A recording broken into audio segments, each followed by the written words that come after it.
Hello friends, स्वागत है आप सभी का आपके अपने YouTube channel Oxford English literature channel पर। तो फ्रेंड्स, आज की इस वीडियो में हम कवर करने वाले हैं 35 most important questions which is related to Puritan age of English literature, जो कि आपके आने वाले किसी भी कॉम्पिटिटिव एग्जाम के लिए बहुत ही ज़्यादा हेल्पफुल रहने वाले हैं।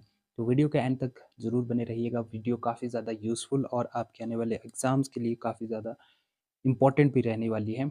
तो चलिए शुरू कर लेते हैं बिना वक्त गुजारे अपने फर्स्ट मोस्ट इंपॉर्टेंट क्वेश्चन के साथ। तो फर्स्ट क्वेश्चन है, what is the theme of time period of the Puritan age. तो प्यूरिटन एज का जो टाइम पीरियड है वो क्या है?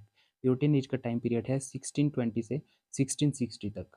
और 1603 में जब एलिजाबेथन की डेथ हुई थी तो उसके बाद जो है किंग जेम्स वन जो है राजगद्दी पर बैठे। तो उसके बाद किंग जेम्स वन के बाद चार्ल्स वन वगैरह भी आए थे। तो वहीं से जो है इसका टाइम पीरियड शुरू माना जाता है और ये लास्ट हुआ था 1660 तक, जब तक चार्ल्स सेकंड राजगद्दी पर नहीं बैठा था। ठीक है, तो ये काफ़ी ज़्यादा इंपॉर्टेंट क्वेश्चन है, इसके टाइम पीरियड से एग्जाम्स में क्वेश्चन बनते हैं। अगला क्वेश्चन है, what type of movement was puritanism. Puritanism किस तरह का मूवमेंट था, ये आपने याद रखना है कि प्यूरिटनिज्म किस तरह का एक मूवमेंट था। वो एक रिलीजियस मूवमेंट था और पॉलिटिकल मूवमेंट था। रिलीजियस किस प्रकार से था कि भई इसमें जो है रिलीजियस रिफॉर्म्स किए गए थे, जो चर्चेज़ हैं उनके रिलेटेड जो है ये मूवमेंट चलाया गया था कि भई जो चर्च थी वो जो है रूल्स के हिसाब से नहीं चल रही थी, वो किंग्स के अपने रूल्स के हिसाब से चल रही थी। जैसा जो है किंग चलाना चाहता था उसे वैसे ही चल रही थी। वो पूरी तरह से आम जनता से बिल्कुल अलग ही चल रही थी। जैसे आम जनता चाहती थी उस तरह से वो नहीं चल रही थी और इसमें जो है प्रायोरिटी बाइबल को दी गई थी। और ये जो प्यूरिटन्स थे, ये चाहते थे कि भाई कैथोलिसिज्म जो था, जिसका प्रचलन उस टाइम ज़्यादा था, वो पूरी तरह से बैन हो जाए। तो एक तरह का रिलीजियस भी था और पॉलिटिकल मूवमेंट इस प्रकार से था कि भाई इसी के चलते ही इंग्लिश सिविल वॉर हुआ था उस टाइम पीरियड पे। तो ये आपने नोट डाउन कर लेना है। अगला इंपॉर्टेंट क्वेश्चन है, who are the major writers of the Puritan age. Puritan age के सबसे मेजर राइटर्स कौन कौन से हैं? दो प्रोमिनेंट फिगर्स हैं, John Milton and John Bunyan. John Milton and John Bunyan are two major important figures of this age. और बात करते हैं जॉन मिल्टन की, तो जॉन मिल्टन जो है नेशनल पोइट ऑफ इंग्लैंड भी कहलाते हैं और जो father of epic English poetry है, इनकी जो बहुत ही फेमस एपिक पोइट्री है पैराडाइज लॉस्ट, तो इन्हें father of epic English poetry भी कहा जाता है। इनका जन्म 1608 ईस्वी में लंदन में हुआ था। ठीक है, और बात करते हैं जॉन बनियन की, ये जो है फादर ऑफ इंग्लिश एलिग्री इनको कहा जाता है, क्योंकि इनके बहुत सारी जो है वर्क्स हैं वो फेमस एलिग्रीज हैं। ठीक है, इनका जन्म 28 नवंबर 1628 ईस्वी को बेडफोर्ड शायर में हुआ था। ये आपने याद रखना है, बहुत ही ज़्यादा इंपॉर्टेंट रहेगा।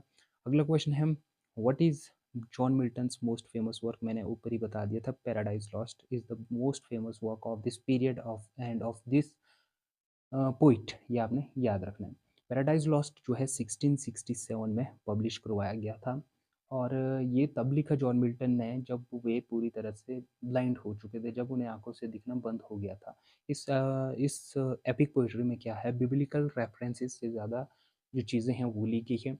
इसमें एडम ईव की कहानी को बताया गया है, सेटन की कहानी को, जो कि पूरी तरह से बाइबल से रिलेटेड है। तो ये आपने याद रखना, इंपॉर्टेंट क्वेश्चन रहेगा। अगला इंपॉर्टेंट क्वेश्चन है, which literary form flourished during the Puritan age. वो थी प्रोज और रिलीजियस पोइट्री। रिलीजियस पोइट्री तो उस टाइम पे बन ही रही थी। जैसे पैराडाइज लॉस्ट की हम बात करते हैं, पैराडाइज लॉस्ट भी इसका ही एक एग्जाम्पल है जो कि एक प्रोज फॉर्मेट में लिखी गई है। तो ये आपने याद रखना है। अगला क्वेश्चन रहेगा, what is the theme of Paradise Lost. Paradise lost की क्या थी theme? The fall of man. Fall जो है किसका होता है? सेटन का, क्योंकि वो गॉड के प्रति एक रिबिलियन क्रिएट कर देता है जिसके कारण उसे हेल में फेंका जाता है। तो उस फॉल से क्या है, वो ह्यूमैनिटी को शो करते हैं। ह्यूमैनिटी का लॉस हो जाता है, लॉस ऑफ इनोसेंस हो जाता है and separation from the divine grace, की भगवान की दया से उसको पूरी तरह से रेस्ट्रिक्ट किया जाता है। ये आपने याद रखना है। अगला क्वेश्चन है, who wrote the Pilgrim's Progress. Pilgrim's progress काफ़ी फेमस वर्क है उस टाइम का, जॉन बनियन का। तो ये लिखा गया था 1678 में। It has been written in 1678 and it is a allegory. It is a type of an allegory. ठीक है, और ये एक, इसमें क्या होता है कि क्रिश्चियन ट्रैवलर होता है, वो एक पिलग्रिमेज होता है, तो उसकी स्टोरी बताई जाती है कि क्रिश्चियन लाइफ कैसी होती है, साल्वेशन का क्या मतलब होता है। तो ये चीज़ें इसमें बताई गई है। अगला इंपॉर्टेंट क्वेश्चन है, विच हिस्टोरिकल इवेंट कौन सी ऐतिहासिक घटना इन्फ्लुएंस द प्यूटिन एज को प्रभावित करती है? तो मैंने ऊपर ही बता दिया था कि इंग्लिश सिविल वॉर जो कि चला था 1642 से लेकर 51 तक। इसमें यह किसके बीच में हुआ था? ये हुआ था रॉयलिस्ट्स और पार्लियामेंटेरियंस। रॉयलिस्ट्स कौन थे? जो कि चार्ल्स वन के सपोर्टर थे। पार्लियामेंटेरियंस वो थे जो कि ऑलिवर क्रॉमवेल की साइड में थे उस टाइम पीरियड पे। अब ये प्रोटेस्ट क्यों कर रहे थे? क्योंकि जो है चार्ल्स वन जो है वो काफ़ी ज़्यादा वो मानता था कि भाई उसे जो है शासन करने का अधिकार, उसके जो राइट्स हैं वो गॉड से मिले हुए हैं। उसे जो है पार्लियामेंट की कोई ज़रूरत नहीं है, ना उसे कि उसके कोई भी अधिकारों की ज़रूरत नहीं है। तो इसलिए जो है पार्लियामेंटेरियंस ने रॉयलिस्ट्स का यानी कि चार्ल्स वन का पूरी तरह से अपोज किया। ठीक है, इसी के कारण ये हुआ था, जिसके कारण फर्स्ट जो सिविल वॉर है 1642 से 1646 चला था, नोट डाउन कर लीजिएगा। और जिसमें जो है चार्ल्स वन की ही डिफीट हुआ था। और 1648 में चार्ल्स टू ने पावर को रिगेन करना शुरू कर लिया था, उस टाइम पे वो डिफीट हो गया। 1649 में क्या हुआ? चार्ल्स वन का एग्जीक्यूशन किया गया, वो पूरी तरह से हटाया गया और कॉमनवेल्थ लाई गई। ओलिवर क्रॉमवेल ने जो है रिपब्लियन इंग्लैंड की स्थापना कर दी थी और उसने अपने को एक जो कि उसे लीडर ऑफ कॉमनवेल्थ भी कहा जाता है। नेक्स्ट क्वेश्चन पे हम चलेंगे। अगला क्वेश्चन है what was Oliver Cromwell's role in Puritan age? Puritan age में ओलिवर क्रॉमवेल का क्या रोल था? वो जो है लीडर थे काय के कॉमन वेल्थ के। कॉमनवेल्थ का मतलब जो मैंने अभी बताया कि एग्जीक्यूशन हो गया था 1649 में, तो उसके बाद जो है रिपब्लिक गवर्नमेंट बनाई गई थी, तो उसी को ही कॉमनवेल्थ कहा जाता है। ये क्वेश्चन भी आपने जरूर नोट डाउन कर लेना है। अगला क्वेश्चन है which poet is known as Puritan poet? Puritan poet किसको कहा जाता है? जॉन मिल्टन को, जो कि काफ़ी इंपॉर्टेंट फिगर है इन दिस पीरियड पे। ठीक है, और ये जो जॉन मिल्टन की बात मैंने पहले ही कर दी है आपको, ये बहुत इंपॉर्टेंट क्वेश्चन रहेगा। अगला क्वेश्चन है व्हाट यॉन्ड्रा is the Pilgrim's Progress? Pilgrim's Progress के कौन सी यॉन्ड्रा की है? तो वो है एलेगरी। क्योंकि ये लिखी है किसने? जॉन बनियन ने। जॉन बनियन ने लिखी है। और जो जॉन बनियन है उनको फादर ऑफ एलेगरी भी कहा जाता है, ये आपने याद रखना है। अगला क्वेश्चन है what is the central theme of Putin literature? Putin literature की सबसे सेंट्रल थीम है रिलीजन और मोरालिटी। ये काफ़ी ज़्यादा इंपॉर्टेंट है, नोट डाउन कर लीजिएगा। रिलीजन तो हमने पहले बोल दिया कि उस टाइम पे धार्मिक जो चीज़ें हैं वो काफ़ी ज़्यादा एक्टिविटी में थी, तो उस तरह से वो जो है रिलीजियस थे और मोरालिटी के ऊपर बेस्ड थी। ठीक है, नेक्स्ट इंपॉर्टेंट क्वेश्चन है what replaced theatres during the Puritan age? Puritan age में क्या होगी? सरमन्स। जॉन बनियन के सरमन्स और जो रिलीजियस गैदरिंग्स हुआ करती थी, तो उन्होंने ये थिएटर्स को पूरी तरह से ख़त्म कर दिया। उसमें कोई भी इंटरेस्ट लोगों का नहीं रहा। प्यूटन्स ने इसे पूरी तरह से बैन कर दिया था। अगला क्वेश्चन है who ban the theatres during the Puritan age? तो प्यूटन्स ने ही इसे बैन कर दिया था। ये भी काफ़ी ज़्यादा इंपॉर्टेंट है। नेक्स्ट मोस्ट इंपॉर्टेंट क्वेश्चन है what is the prose style of Puritan age? Puritan age की प्रो स्टाइल कौन सी थी? वो थी प्लेन और डिडेक्टिक। डिडेक्टिक का मतलब होता है दैट हैज़ मॉरल, जिसका मॉरल था, कोई मॉरल सोसाइटी को सिखाने वाली थी, तो उस तरह से था।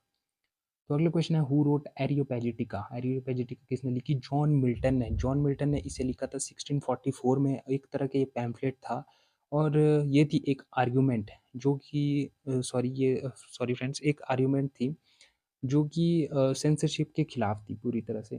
और इसमें क्या आर्ग्यू किया जाता था कि भाई जो 1643 में जो लाइसेंसिंग एक्ट आया था, तो उसको जो है पूरी तरह से ख़त्म करना चाहता था। उसके लिए आर्ग्यू किया था जॉन मिल्टन ने कि भाई उन्हें कोई भी वर्क पब्लिश करने के लिए किसी भी लाइसेंस की ज़रूरत नहीं है। ठीक है, तो ये इंपॉर्टेंट क्वेश्चन है। अगला क्वेश्चन है व्हाट डज एरियोपेजिटिका एडवोकेटेड फॉर? कि मतलब इसमें एक उद्देश्य ये भी था कि भाई इन्हें फ्रीडम ऑफ प्रेस दी जाए। ठीक है, प्रेस की फ्रीडम इन्हें होनी चाहिए, तो यही है। अगला इंपॉर्टेंट क्वेश्चन है which Puritan writer was also politician? ऐसा कौन सा प्यूटिन राइटर था जो पॉलिटिशियन था? वो था जॉन मिल्टन। काफ़ी ज़्यादा इंपॉर्टेंट है, ये नोट डाउन कर लेना है कि कौन सा ऐसा एक राइटर था जो एक पॉलिटिशियन भी था, वो था जॉन मिल्टन। अगला इंपॉर्टेंट क्वेश्चन है who is the protagonist of Paradise Lost? Paradise lost के प्रोटैगनिस्ट कौन है? वो हैं सेटन जी। सैटन ने क्या कर दिया? भगवान के खिलाफ रेबिल कर दिया। रेबिल कर दिया, उन्हें हेल में फेंका गया, उसके बाद दोबारा रेबेल की तैयारी कर दी। तो पूरी जो कहानी है वो सेटन के ऊपर ही है। सेटन को द फॉल ऑफ मैन, उसके बाद बहुत सारी जो चीज़ें हैं वो सेटन के ऊपर ही डिपेंडेंट है। तो मेन प्रोटैगनिस्ट यही हुआ। अगले क्वेश्चन है what is the primary theme of Areopagitica? पेजिटिका की प्राइमरी थीम क्या है? Freedom of press. They do not want licence to press to publish their work. ठीक है, ये जो है पूरी तरह लिबर्टी के ऊपर डिपेंड है कि उन्हें फ्रीडम होनी चाहिए, ठीक है। अगला इंपॉर्टेंट क्वेश्चन है, who was the ruler during the restoration that ended the Puritan age. Restoration के दौरान कौन भाई उस टाइम किंग था जिसने जो है प्यूरिटन एज को ख़त्म किया था? वो था चार्ल्स टू। ओलिवर क्रomwell की मृत्यु के बाद चार्ल्स टू ने क्या किया, प्यूरिटन एज की स्थापना की, सॉरी रेस्टोरेशन एज की स्थापना की थी।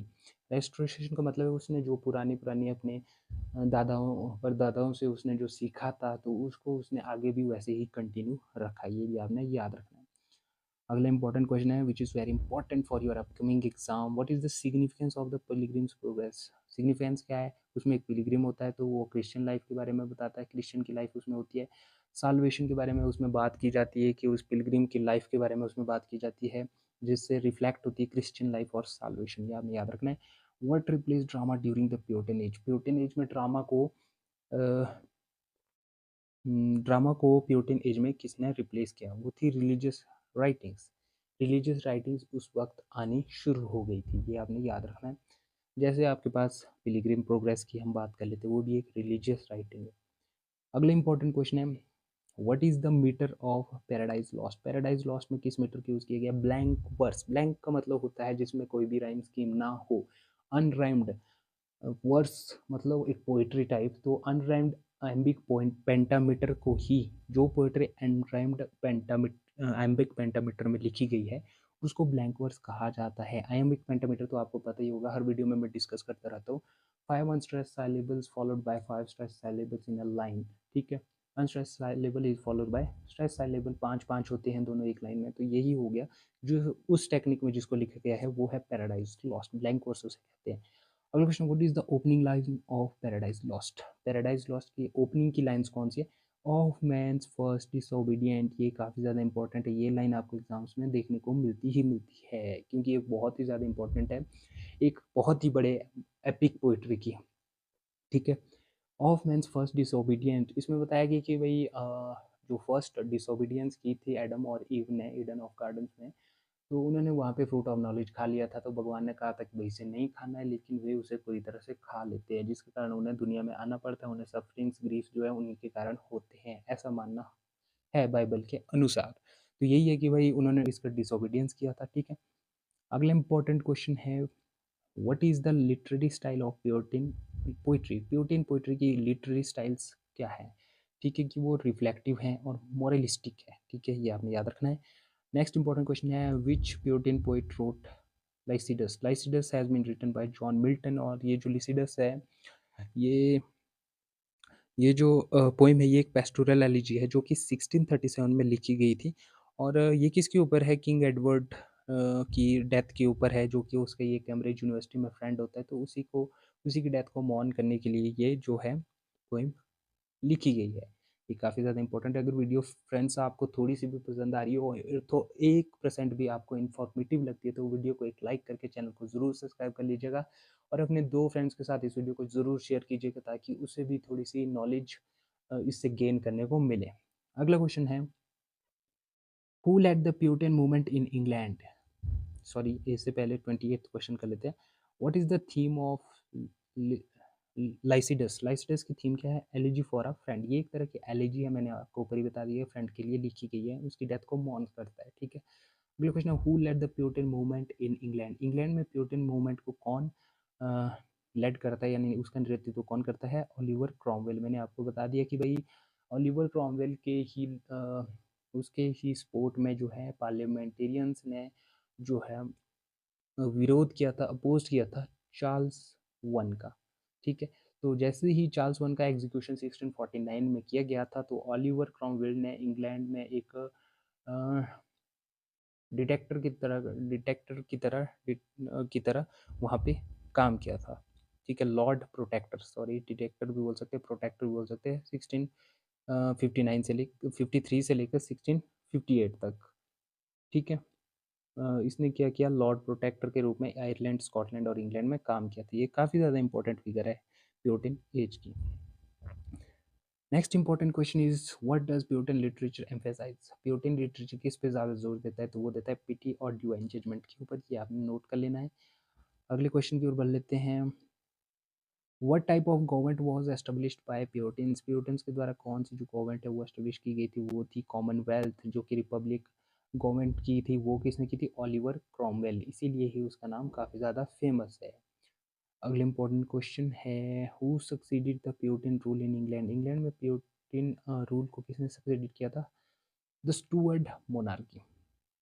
ठीक है, अगला इंपॉर्टेंट क्वेश्चन रहेगा जो कि इंपॉर्टेंट है आने वाले एग्जाम के लिए, what is the notable characteristics of Puritan literature, biblical influence यानी कि उसमें बाइबल से रिलेटेड उसमें इन्फ्लुएंस देखने को मिलता है, जैसे पैराडाइज लॉस्ट की बात करते हैं उसमें क्या है, एडम ईव की स्टोरी बताई गई है, सेटन जैसे करेक्टर की बात कर दी गई है, तो वो जो है पूरी तरह से बाइबल से ली गई स्टोरी है, बिब्लिकल एल्यूजन्स का इस्तेमाल वहाँ पे हुआ है जो कि पूरी तरह से बाइबल के ऊपर डिपेंडेड है, और सिंप्लिसिटी उसकी एक बहुत ही अलग ही बात है उस प्योरिटी लिटरेचर की, यानी कि पैराडाइज लॉस्ट में भी हम उसके एग्जांपल्स देख सकते हैं। तो यही है इसका आंसर। अगला इंपॉर्टेंट क्वेश्चन है, name one theme central to Puritan literature, Puritan age की सेंट्रल थीम को हम बताएंगे क्या है, वो है सैल्वेशन और ह्यूमन मोरालिटी, ये आपने याद रखना है। Last but not least question is, what replace the Puritan age, Puritan age को किसने रिप्लेस किया था, रेस्टोरेशन एज ने।